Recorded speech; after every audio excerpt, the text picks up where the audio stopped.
This is KMCV Channel 7, the only local channel covering all of the CNMI.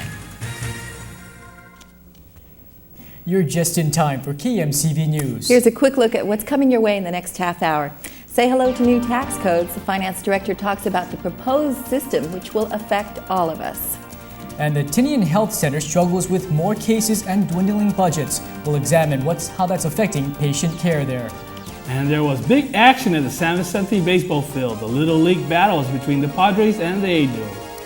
We'll have those stories plus much more on KMCV News.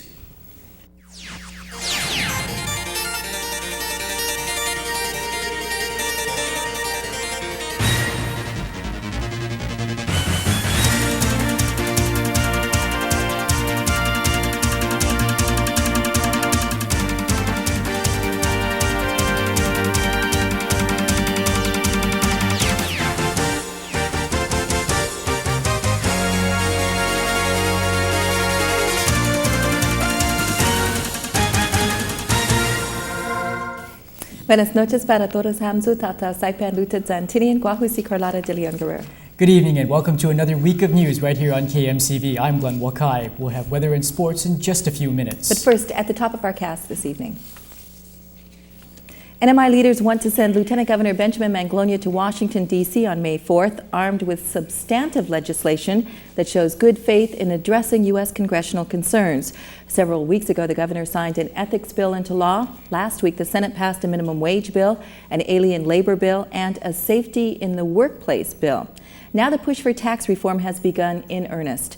That push took a giant step forward today with the first ever public forum on the proposed Tax Reform Act, sponsored by the Society of Professional Journalists. Finance Director Eloy Enos spouted tax facts and stats during a media meeting on tax reform at the library this morning. He told reporters there were only a couple hundred businesses in 1984, employing between 6,000 and 7,000 workers. Those numbers have increased dramatically, and the tax system, he says, must change in order to capture as much revenue as possible. Now we have businesses licensed in the CNMI in around about 3,000, and that's a major change. The number of employees for 92, the number of W-2 filers, we pegged it at about 47 to 48,000. U.S. congressional leaders have criticized the NMI's tax structure as being unfair to poor people because the 95% rebate applies to all residents, regardless of income levels. Eno says the proposed Tax Reform Act puts more of the tax burden on the people at the higher end of the economic scale. Does it have to be progressive? I think it has to be progressive on the ability to pay concept. People who can afford to pay more should shoulder or pay a greater share of the tax burden. I mean, that's just the nature of taxation. Eno says the Reform Act proposes to tighten up some loopholes that existed in the system for too long and allowed people to escape taxation, such as income earned on interest payments. During the euphoric years of the real estate business, a lot of people have made money, and that's fine. Have put them in investments, again, that's fine. But then when the interest gets paid, they just escape taxation. So this is one area that this earnings tax will capture. And while changes are expected in the wage and salary tax, income tax, excise tax, liquid fuel tax, hotel occupancy tax, and user fee tax, there are exceptions to the proposed tax increase. The gross receipts tax is one area that we do not feel that we should change, or at least make any change in the rates other than definitional changes. There's a little something for everyone in the Finance Department's proposed Tax Reform Act, including access to the Earned Income Tax Credit for low-income residents. They're subject, or they're eligible for what's called an Earned Income Credit. It's a sort of a welfare program that's built into the code. In other words, the government pays those individuals the credit. Our law right now does not require the payment because One other source of revenue touched on in the Tax Reform Act, but not by Enos this morning, is a lottery. According to the Act, the CNMI will implement a lottery in April of '93 in conjunction with an independent lottery operator. Estimated first-year revenues from the lottery are just over $1 million. And while the push is obviously on to pass key pieces of legislation, Senate leaders feel they've done their part, and now it's time for the House to show a little good faith. During a Senate session on Friday, Rhode Senator Paul Manglona outlined the Senate bills that he says are languishing in the House. He says he wants some action on his open government law. While I'm pleased that the Ethics in Government Act passed both houses and became law, I find it unacceptable that the Open Government Act remains sitting at the House of Representatives since February of 1992. Manglona says a bill to prohibit elected officials from recruiting alien workers will also calm local and federal fears that the recruitment process for alien workers is corrupted. This will eliminate the obvious conflict of interest which would arise and would restore ethical standards in the operations of our government dealing with alien laborers. The Rhode Senator wants the House to act on his resolution to confer non-voting delegate status on the Washington resident representative. He says this type of representation can help the NMI when the sailing gets rough. It is regrettable that we do not enjoy this status, and the fault is our fault. It's our own. I introduced Senate Joint Resolution number 8-11, which is directed at the conferment of non-voting delegate status to our Washington representative. Unfortunately, this also has been sitting down at the House of Representatives. Manglona told his colleagues that Congress may not provide the $120 million in 702 funding unless we can convince them that we are capable of correcting our problems. We must join together and act fast if we are serious about restoring the confidence in Washington of our ability to manage our own affairs. It is not until we can do this that Congress will back off and will be willing to provide the highly needed covenant funding. Congressman Herman Palacios was sitting in on the Friday Senate session. He says the House is ready to move soon on the non-voting delegate issue. An issue of using one's position for personal benefit was resolved in district court this morning. Former CNMI immigration officer William T. Jones admitted to illegally selling CNMI entry documents to 2 Chinese nationals. District Court Attorney David Wood says in a plea agreement, Jones will testify against the men who purchased the falsified and blank entry permits. And a former Little League coach was up to bat in Superior Court today. Jesus Pangilinan is accused of forging checks from that organization's account. He appeared in court for a status hearing this morning without an attorney. Russell Tansey, who was Pangalinan's lawyer up until 2 weeks ago, says he withdrew from the case because it had become impossible to prepare a defense. Tansey says that during the 2 months he was representing Pangilinan, his client wouldn't talk to him or maintain any kind of contact.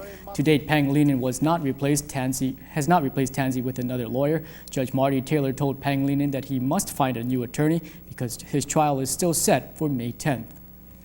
And coming up, as the Tinian Health Center fights to save lives, it's also fighting for its own survival. And this past weekend, gleeful singers from Guam entertained local residents.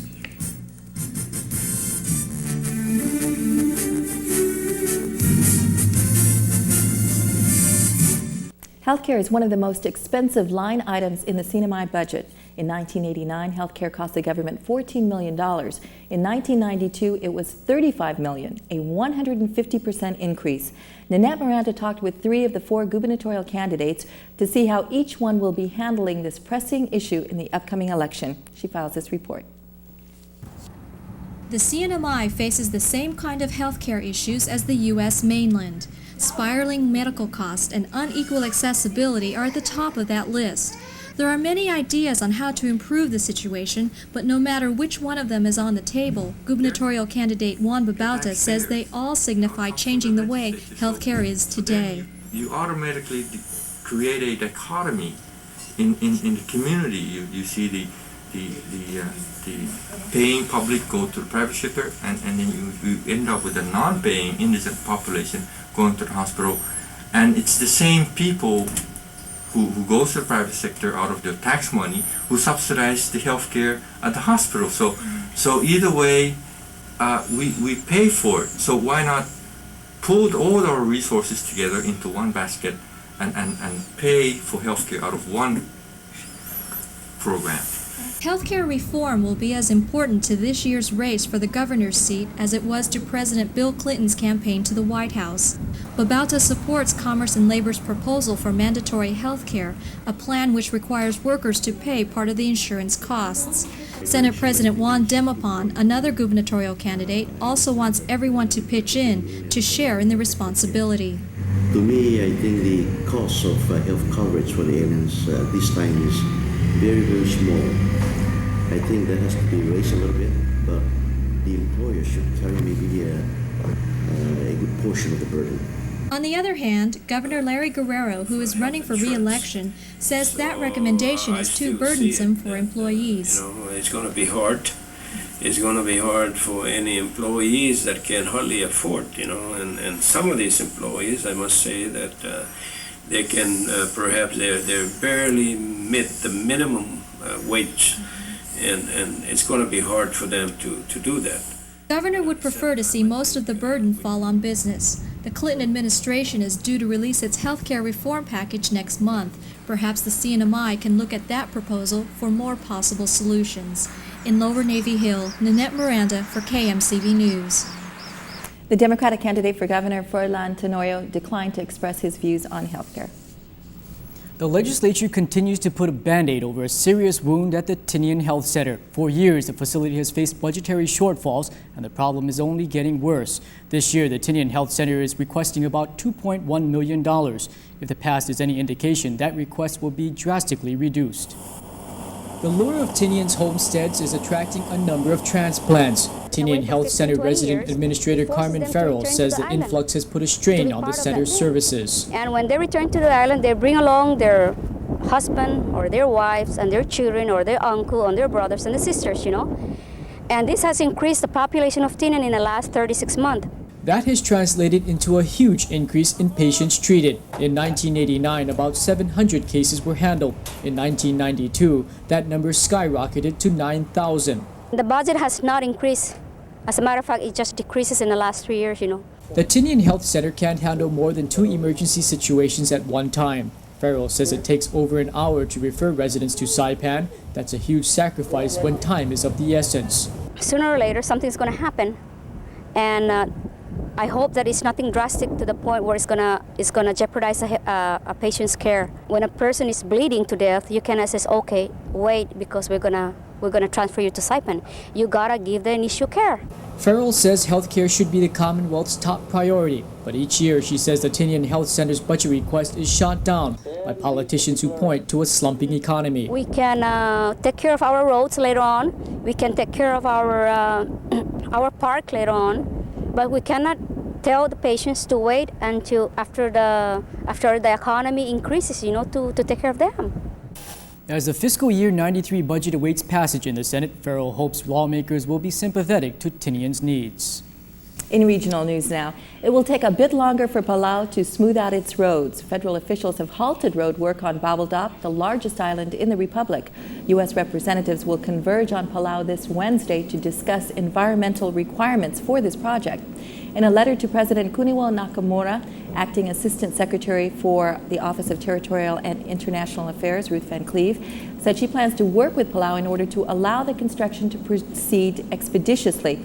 Nakamura welcomes the input and assistance of those who wish to protect Palau's environment. And it was far from quiet at the library this past weekend. The Joten Kitsu Library was alive with music. 35 members of the University of Guam Mixed Chorus performed Under the Stars on Saturday night. The UOG singers are under the direction of choir master Dr. Randall Johnson. The ethnic mix of the group was evident in the pieces which were sung, everything from the Guam hymn to an African hymn.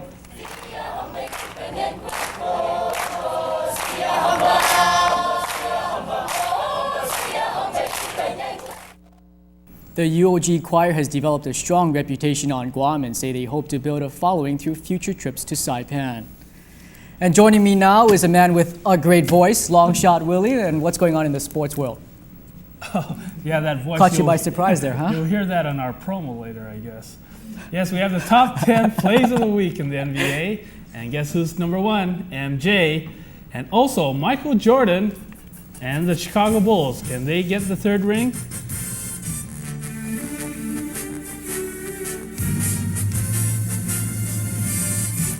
For today, sports fans at 7th Ballpark, the Little League met for a great matchup. The CK Padres had great pitching and defensive plays against the Tanapak Angels. Here are highlights of that game. At the San Vicente baseball field, there was a great game between the CK Padres and the Tanapak Angels. On the top of the first inning, the Angels pitcher had a lot of walks, and the Padres were able to steal bases so there won't have any double plays.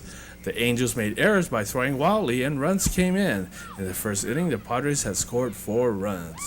In the second inning, the Padres scored another run, making it 5-0. Then on the 4th inning, Jerry Garcia made an infield home run. Here's what Jerry had to say. Hit there. Hi. What position do you play? Shortstop. Shortstop? You guys are doing great today, huh? Is that your first home? The Angels started to make a rally and they scored on a Padre error.